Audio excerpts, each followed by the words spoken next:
আজম সাহেবের মার্কা ধানের শীষ মার্কায় আপনাদের ভোট দেওয়া উচিত। আগামী দিনের বাংলাদেশ, খালেদা জিয়ার বাংলাদেশ, বিএনপির বাংলাদেশ, তারেক রহমানের বাংলাদেশ, আজম খানের বাংলাদেশ।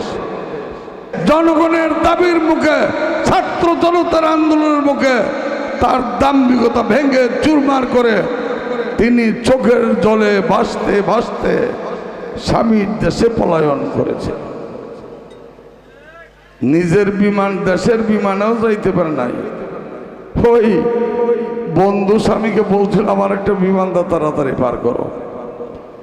সেই বিমান পাঠিয়েছে, সেই বিমানে চলে যেতে হয়েছে।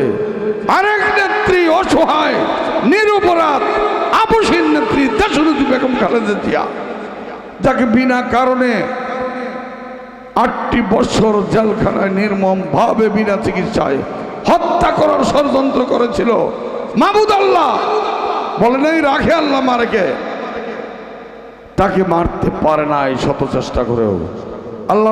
আল্লাহ রাব্বুল আলামিন তাকে জীবিত রেখেছে এবং হাসিনার বিদায়ের পরে কাতারের রাজকীয় বিমানে তিনি চিকিৎসা করতে গিয়েছে বিলেতে, যে বিমানে কোনো সাধারণ মানুষ চড়তে পারে না একমাত্র রাজ পরিবার ছাড়া।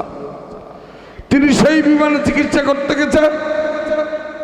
4 মাস চিকিৎসা শেষে আবার সেই কাতারের রাজকীয় বিমানে বাংলাদেশে এসে পদার্পণ করেছে। তিনি যখন বাংলাদেশে নেমেছে, আপনারা প্রিন্ট মিডিয়ায় দেখেছেন,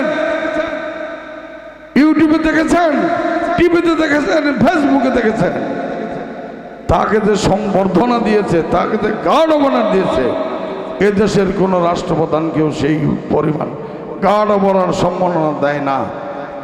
একজন সাধারণ মানুষ, সাবেক প্রধানমন্ত্রী, তাকে যে গার্ড অব অনার দিয়েছে, তাতে দেখে আপনাদের বোধোদয় হওয়া উচিত। আগামী দিনের বাংলাদেশ, খালেদা জিয়ার বাংলাদেশ, বিএনপির বাংলাদেশ, তারেক রহমানের বাংলাদেশ, আজম খানের বাংলাদেশ।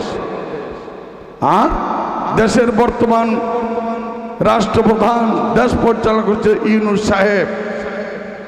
এই যে আগামী ফেব্রুয়ারিতে যে নির্বাচন দেবে, সেই নির্বাচনের তারিখ নির্ধারণ করার জন্য ডক্টর ইউনূস সাহেব ছুটে গিয়েছিলেন বিলেতে আমাদের প্রিয় নেতা দেশ নায়ক তারেক রহমানের কাছে পরামর্শ করার জন্য বিলেতে ছুটে গিয়েছিলেন।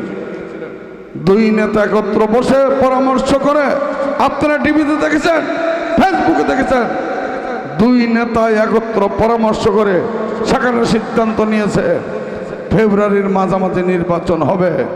এদেশে বহু রাজনৈতিক দল আছে, বহু বুদ্ধিজীবী আছে, কারোর সাথে ডক্টর ইউনূস সাহেব পরামর্শ করে নাই।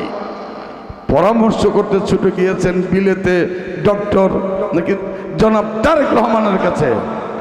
2 বিশ্ব নেতা একত্র পরামর্শ করে নির্বাচনের তারিখ নির্ধারণ করেছে, ফেব্রুয়ারির মাঝামাঝি নির্বাচন হবে। দেশে বহু চেষ্টা করছে নির্বাচন বানচাল করার জন্য, কিন্তু ইউনূস সাহেব ঘোষণা দিচ্ছে যথা সময়ে নির্বাচন হবে। এতেও তো আপনাদের বোঝা উচিত যে দেশের বা রাষ্ট্রের প্রধান ছুটে যায় তারেক সাহেবের কাছে পরামর্শের জন্য। তাহলে বোঝা উচিত আগামীর বাংলাদেশ, তারেক রহমানের বাংলাদেশ, বিএনপির বাংলাদেশ, আজম খানের বাংলাদেশ, খালেদা জিয়ার বাংলাদেশ।